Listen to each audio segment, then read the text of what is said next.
সবাইকে, অনেকদিন পর বোর্ড ওয়ার্ক করাচ্ছি। তো আজকে একটা ছোট্ট ভিডিও শেয়ার করছি।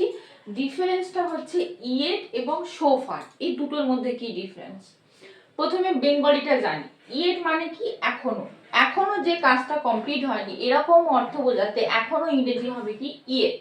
আর সো ফার মানে এখনো পর্যন্ত বা এ পর্যন্ত বা এত দূর, এইরকম মিনিং যখন বোঝাবে তখন তার ইংলিশ হবে কি সো ফার। ক্লিয়ার? তাহলে ইয়েট মানে এখনো, সো ফার মিন্স এ পর্যন্ত বা এত দূর। এবারে কোথায় আমি ইয়েট ইউজ করব আর কোথায় আমি সো ফার ইউজ করব। প্রথমে আসি ইয়েট। ইয়েট কোথায় ইউজ করব, এখানে আমি অলরেডি একটা ডেফিনেশন লিখেছি।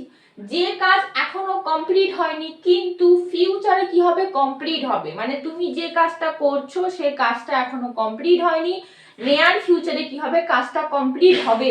এই রকম অর্থে আমি কি ইউজ করব, এই ইয়েট ইউজ করব।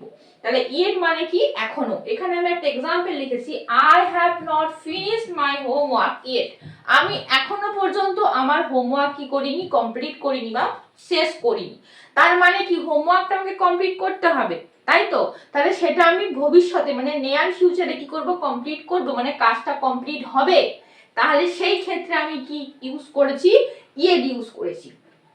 এবার আসি সো ফার। সো ফার মানে অতীত, মানে পাস্টে কোনো কাজ চলছিল এবং ভবিষ্যতেও কাজটা চলবে, এই রকম এক্সপেক্টেড বা এরকম এক্সপেকটেশন বোঝালে আমি সেখানে সো ফার ইউজ করব। তাহলে পাস্টে কোনো কাজ শুরু হয়েছে, ইভেন ভবিষ্যতেও কি হবে, কাজটা কিভাবে চলতে থাকবে। মানে কিন্তু এখানে ভবিষ্যতে কাজটা কমপ্লিট হবে, কিন্তু এখানে ভবিষ্যতে কাজটা কমপ্লিট হবে না, ফার্স্টের মতো কি হবে, ভবিষ্যতেও কাজটা চলতে থাকবে।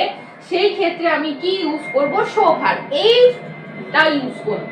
এখানে একটা एग्जांपल লিখেছি, this December I have read 4 books so far. এই ডিসেম্বরে আমি 4টা বই পড়েছি এবং আমি কি করতে চাইছি, সামনের মাসগুলোতেও এরকম পড়ার অভ্যেস বা বই পড়ার অভ্যেসটা কন্টিনিউ করতে চাইছি। তাহলে এই ডিসেম্বর পর্যন্ত বা সো ফার মানে কি বলেছি, এ পর্যন্ত বা এত দূর। তাহলে দিস ডিসেম্বর, এই ডিসেম্বরে আই হ্যাভ রিড 4 বুকস, আমি পড়েছি 4টা বই সো ফার। এ পর্যন্ত আমি 4টা বই পড়েছি। তাহলে আমি কামিং মান্থস গুলোতেও আমি বই পড়বো, এরকম আমার প্ল্যানিং আছে। তার মানে কি আমি কাজটা কমপ্লিট করতে চাইছি না। তাহলে বোঝা গেল ইয়েট মানে যে কাজটা তুমি নিয়ার ফিউচারে কমপ্লিট করবে এবং শুরু করেছো কিন্তু নিয়ার ফিউচারে কমপ্লিট করবে, তার কোনো রকম আর এক্সটেনশন থাকবে না, সেই ক্ষেত্রে আমি ইয়েট ইউজ করব। আর সো ফার কি ফার্স্টে কোনো কাজ তুমি শুরু করেছো এবং নিয়ার ফিউচারে তুমি কাজটা কিভাবে কন্টিনিউ করতে থাকবে, কমপ্লিট হবে না, সেই ক্ষেত্রে আমি ইউজ করব সো ফার। ক্লিয়ার? আশা করছি ইয়েট এবং সো ফারের মধ্যে ডিফারেন্সটা তোমরা বুঝতে পেরেছো।